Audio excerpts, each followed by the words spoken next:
All right, we're going to keep talking about sequences, but we're going to do something a little different with them now. We talked about arithmetic sequences and geometric sequences. Now we're going to talk about something called an arithmetic series, which is not that difficult. A series is the sum of all the terms of a sequence. So when we come up with a sequence like 2, 4, 6, 8, well, the series means 2 plus 4 plus 6 plus 8. And we see what that equals, 14, 18, 20. So that's what a series is. And just like sequences, a series can be finite or it can be infinite. Okay, there's a little table down here that kind of explains it to you. So a finite series is the sum of all the terms in a finite sequence. So right here, 1, 3, 5, 7, 9, add them all up, that's a finite series. Infinite is 1, 3, 5, 7, 9, and continuing on, 11, 13, continuing forever. And the series is, what would those all add up to? Now, the sum of the first n terms, so in our little picture right here, we have n equals 5, right? Because it's 1, 2, 3, 4, 5 terms.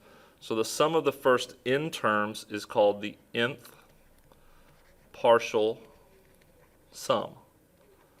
Okay, so if I said find the fifth partial sum of this series, that just means add up the first 5 things. So nth partial sum. Okay, the way that we write this though is a little different. We're not always going to write out 1 plus 3 plus 5 plus 7 plus 9. We're going to use something called a summation. And the way we do that, the sum of the first k terms, so k and n is the same thing, that's just a different letter for our formula. Sum of the first k terms of a sequence is represented by a big letter E like this, and we say that n equals 1 is where we're starting, and we're going to go to k.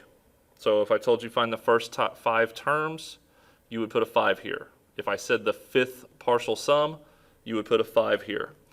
And when you see this symbol, you see this written like this, it just means we start at the first term and we're going to add all the way to the kth term. Or in the example I've given you of 5, we'd go to the 5th term.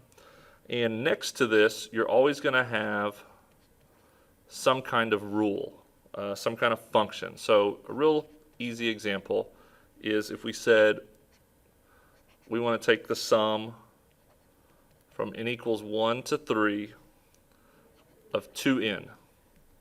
Okay, all that means is we're going to start with n equals 1 and we're going to plug in 1 for n. So 2 times 1. But this big E tells us we're going to add up all of the terms until we get to the 3rd term. So the next term would be when n equals 2. So 2 times 2. And the next term would be when n equals 3. 2 times 3. And then we'll stop because it told us to go to the 3rd term. And this, when I have this written out like this, is something we need to learn. This is called expanded form. All right, and if we were trying to answer this, if it says what is the sum, well then you would just do 2 plus 4 plus 6, you would add these together and get 12.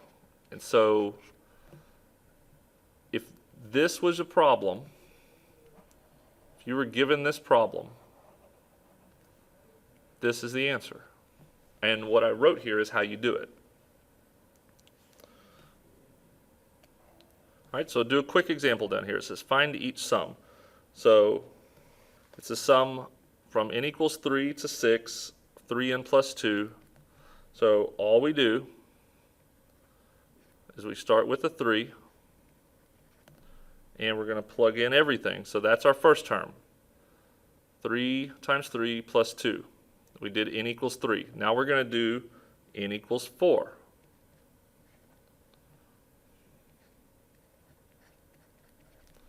Now we're going to do n equals 5.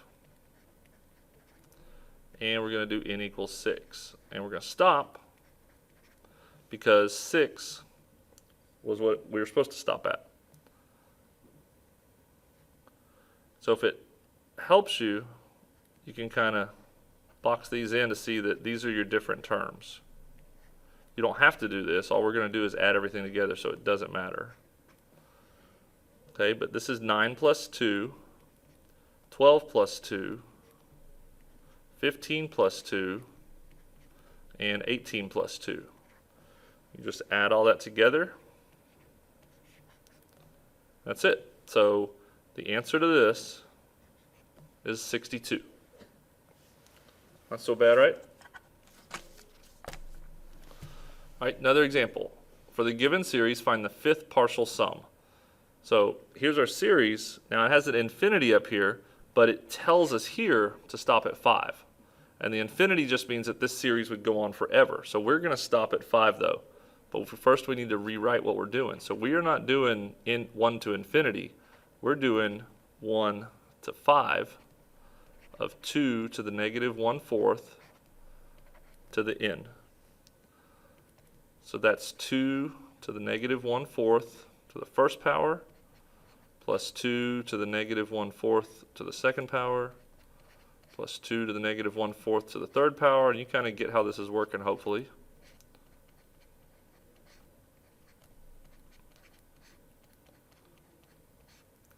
And I stop at the fifth because it told me to find the fifth partial sum. So now 2 times negative 1/4 to the first power. Well, PEMDAS, parentheses, exponent, multiply, divide, add, subtract, tells me I have to do the exponent first. So negative 1 to the fourth to the first power is negative 1/4. Times 2 is negative 2/4. Okay, negative 1/4 squared is positive 1/16 times 2 is 2/16.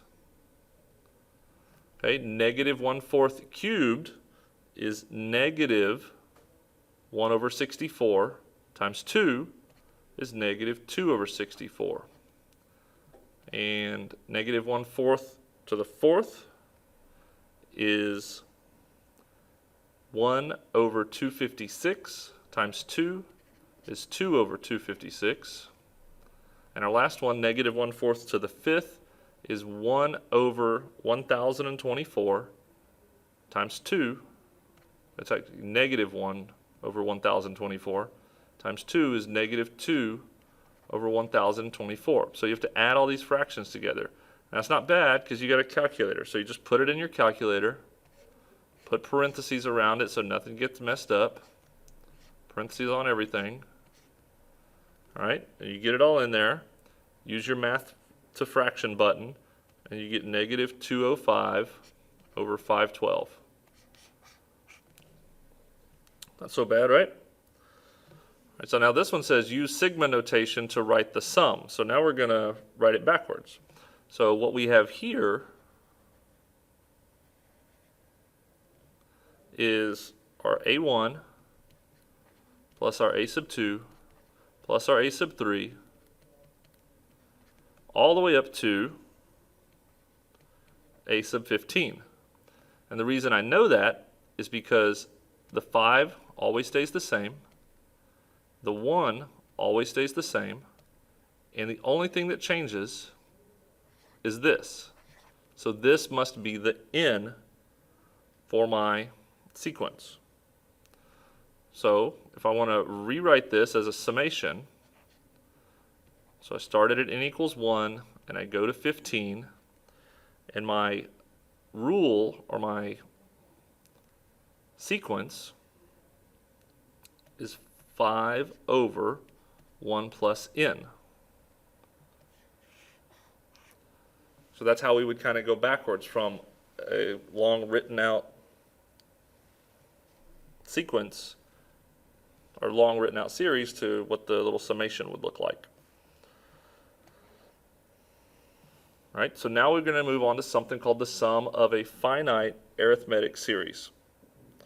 So let's say that we have some long series and we don't know how many terms there are, like this example down here. It goes negative 5, 2, 9, 3, 17. We don't know how many pieces are in the middle here, but it looks like a lot because it looks like plus 7 is our common difference here. So it's going to take a long time to get to 317.